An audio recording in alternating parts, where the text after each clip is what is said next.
बुलढाण्याच्या शेगावमध्ये गजानन महाराजांच्या पालखीचा पंढरपूरकडे प्रस्थान। गजानन महाराजांच्या पालखीत 700 वारकऱ्यांचा सहभाग। 33 दिवसांनी पालखी पंढरपुरात दाखल होणार। जळगावच्या मुक्ताईनगरमध्ये आदिशक्ती मुक्ताई पालखीसाठी उपमुख्यमंत्री एकनाथ शिंदेंकडून आकर्षक चांदीचा रथ भेट। त्यांच्या मातोश्री स्वर्गीय गंगूबाई शिंदेंच्या स्मरणार्थ देण्यात आलेल्या या रथामुळे वारकरी संप्रदायात आनंदाचं वातावरण। पंढरपुरात आषाढी वारीसाठी एसटी महामंडळ सज्ज। 5,500 विशेष बसेस धावणार। गावातील वारकऱ्यांसाठी थेट बसची सोय। मंत्री प्रताप सरनाईकांची माहिती।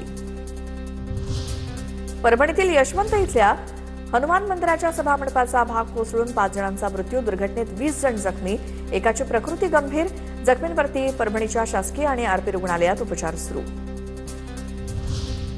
पालघरच्या विराज प्रोफाईल लिमिटेडचे कार्यकारी संचालक प्रदीप जाधवांच्या आत्महत्या प्रकरणाला गंभीर वळण। सुसाईड नोटमध्ये वरिष्ठांकडून मानसिक छळाचा आरोप। सीईओ जेपी गर्ग यांच्यासह इतरांविरोधात बोईसर एमआयडीसी पोलिसात गुन्हा दाखल। पालघरमध्ये उत्पादन शुल्क विभागाची मोठी कारवाई। लाकडाच्या भुशाच्या गोण्यांच्या आड सुरू असलेली विदेशी मद्याची अवैध वाहतूक उघड। धुंदलवाडी परिसरातून 18,23,000 रुपयांचा 1,037 बल्क लिटर मद्यसाठा आणि वाहन जप्त। साताऱ्याच्या पाटण शहरात स्मार्ट मीटर विरोधात नागरिक आक्रमक। ग्राहकांना पूर्वसूचना न देता बसवलेले स्मार्ट मीटर तातडीनं काढण्याची मागणी। नागरिकांची मोठ्या संख्येनं महावितरण कार्यालयावरती धडक देत आंदोलन।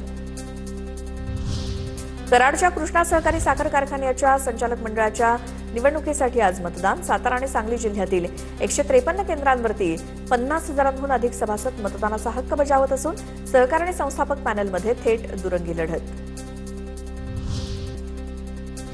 नागपुरात होणाऱ्या नीट परीक्षेला विद्यार्थ्यांसाठी महापालिकेची मोफत बस सेवा। विद्यार्थ्यांना परीक्षा केंद्रावरती पोहोचण्यास उशीर होऊ नये यासाठी महापालिकेचा निर्णय। नाशिक शहरातील 26 रुग्णालयांना महापालिका आरोग्य विभागाकडून नोटिसा। आरोग्य विभागानं राबवली होती शहरातील रुग्णालयांच्या कागदपत्रांची विशेष तपासणी मोहीम। 26 रुग्णालयांना कारणे दाखवा नोटीस। छत्रपती संभाजीनगर महापालिकेकडून हर्सुल तलावातील पाणी उपसा टप्प्याटप्प्यानं बंद करण्याचा निर्णय। नव्या जलवाहिनीमुळे जायकवाडीचं पाणी उपलब्ध होणार असल्यामुळे तलावावरचा ताण कमी होणार। साताऱ्याच्या कराडमध्ये 150 किलो चांदीसह 40 लाखांची रोकड जप्त। अंदाजे 3.5 कोटींचा मुद्देमाल जप्त। सोनं चांदी व्यापाऱ्याच्या वाहनाची तपासणी। आयकर विभागाकडून सुद्धा पडताळणी। पुण्याच्या तरंगवाडीत अनैतिक संबंधाच्या संशयातनं 54 वर्षीय छगन भिसेची लोखंडी रॉडनं वार करून हत्या। या प्रकरणी धुळदेव माने आणि अशोक टकले यांच्या विरोधात इंदापूर पोलिसात खुनाचा गुन्हा दाखल। पुण्याच्या दौंड शहरात काळ्या काचा असलेल्या वाहनांवरती वाहतूक पोलिसांची कारवाई। नियमांचं उल्लंघन करणाऱ्या वाहन चालकांवरती कारवाईची विशेष मोहीम। पुण्यातील भोर तालुका खरेदी विक्री संघाच्या अध्यक्षपदी सोमनाथ सोमाणी तर उपाध्यक्षपदी संपत दरेकर यांची बिनविरोध निवड।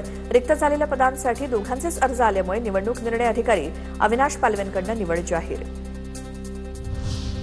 झारखंडमध्ये झालेल्या 12व्या ओपन नॅशनल स्केटिंग स्पर्धेत भोरच्या श्लोक पराग भेलकेनं दमदार कामगिरी केली। 500 आणि 200 मीटर शर्यतीत त्यानं सुवर्ण पदक तर 300 मीटर रोड रेसमध्ये रौप्य पदक पटकावलं।